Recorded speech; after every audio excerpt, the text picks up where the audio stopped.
Λοιπόν, να ξεκινήσουμε. Κυρία μου, αυτό κυρία μου αρέσει. Να πάμε να δούμε μια φίλη μας, η οποία θα μας ξεναγήσει βήμα-βήμα στην τέχνη της χαρακτικής. Η τέχνη της χαρακτικής θεωρείται ίσως λίγο ξεχασμένη, λίγο ξεπερασμένη, αφού οι γραφιστικές τέχνες έχουν έρθει και έχουν μπει για τα καλά στη ζωή μας. Όμως είναι μια υπέροχη τέχνη. Είναι σπουδές ανωτέρων σχολών καλών τεχνών. Χρειάζεται να έχεις οπωσδήποτε γνώσεις ξυλογραφίας, ζωγραφικής και τις πιο ειδικές χαλκογραφίας. Υπάρχουν πολλές τεχνικές για την χαρακτική. Δεν προλαβαίνουμε μέσα σε ένα βίντεο να αποδώσουμε όλες τις τεχνικές. Είδαμε μία, θα τη δούμε μαζί στο βίντεο και μετά θα πούμε περισσότερα. Πού την ανακάλυψες εσύ την κυρία? Την ανακάλυψες αυτό την υπέροχη πηγή του Δήμου μας Νίκαιας και Ρέντιο, που είναι η μοναδική, είναι το μοναδικό εργαστήρι χαρακτικής που είναι ενεργό σε όλη την Ελλάδα. Είναι ένα νεαρό κορίτσι, πολύ παθιασμένο με αυτό που κάνει. Και γι' αυτό έχει ζωή αυτό το εργαστήρι. Επειδή ακριβώς η ίδια έχει πολύ ζωή. Πάμε λοιπόν να δούμε την τέχνη της χαρακτικής.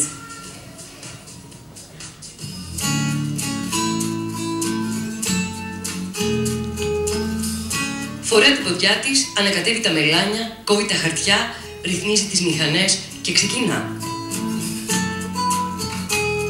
Πόσο χρόνο θέλει κάποιος για να γίνει αρκετά καλό?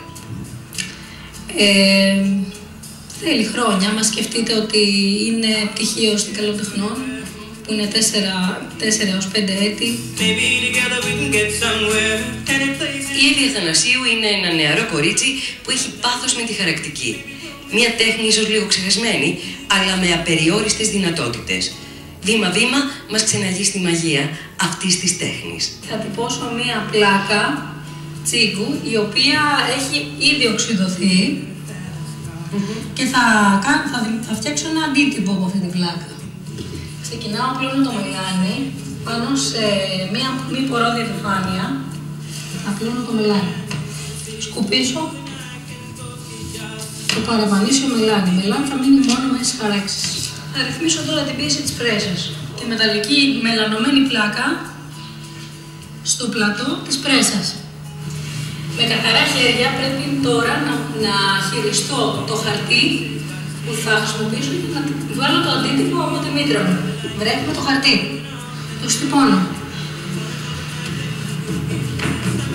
Το τοποθετώ πάνω από τη μελανωμένη πλάκα. Και βάζω πάνω το κετσί.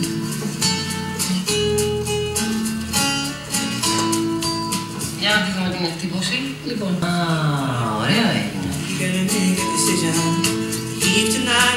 Υπεύθυνη του εργαστηρίου χαρακτικής στο Δήμο Νίκαιας Ρέτη, το μοναδικό ενεργό εργαστήρι στην Ελλάδα, όπου σε συνεργασία με το Επιμελητήριο Εικαστικών Τεχνών, καλλιτέχνες και μαθητές καθημερινά δημιουργούν τα δικά τους μοναδικά έργα. Αυτό τι είναι, τι τεχνική? Λοιπόν, αυτός είναι ένας λίθος που στερεώνει το σχέδιο της λιθογραφίας. Είναι ένα συγκεκριμένο πέτρωμα, ασβεστολιθικός πορόλιθος. Για να καταλάβετε ότι παλιά χρησιμοποιούσαν τη λιθογραφία για να κάνουν πολλαπλές εκτυπώσεις. Γενικά, η χαρακτική είναι η μαμά των γραφικών τεχνών. Τώρα, αντίστοιχη τεχνική στις γραφικές τέχνες είναι η offset. Με τα μηχανήματα, το τύπανο και όλα αυτά που γίνονται πλέον μηχανικά και γίνονται χιλιάδες αντίτυπα. Εδώ τα κάνουμε όλα στο χέρι, ένα-ένα.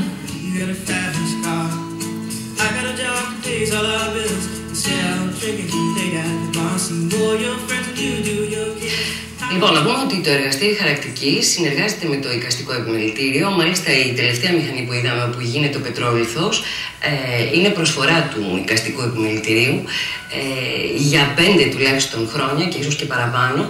Έχει στηθεί με πολύ μεράκι. Συμμετέχουν σε αυτό καλλιτέχνες οι οποίοι κάνουν τα έργα τους, τα δωρίζουν στον Δήμο. Και κάποια στιγμή αυτά εκθέτονται μέσα στο καλοκαίρι. Είναι νέα παιδιά οι οποίοι διδάσκονται δωρεάν μαθήματα, αλλά και καλλιτέχνες οι οποίοι δεν έχουν πολλούς χώρους. Δεν έχουν πολλούς χώρους στην Ελλάδα για να κάνουν χαρακτική. Άρα έρχονται στο εργαστήρι, κάνουν μαθήματα, δουλεύουν και παραδείχνουν τα έργα τους.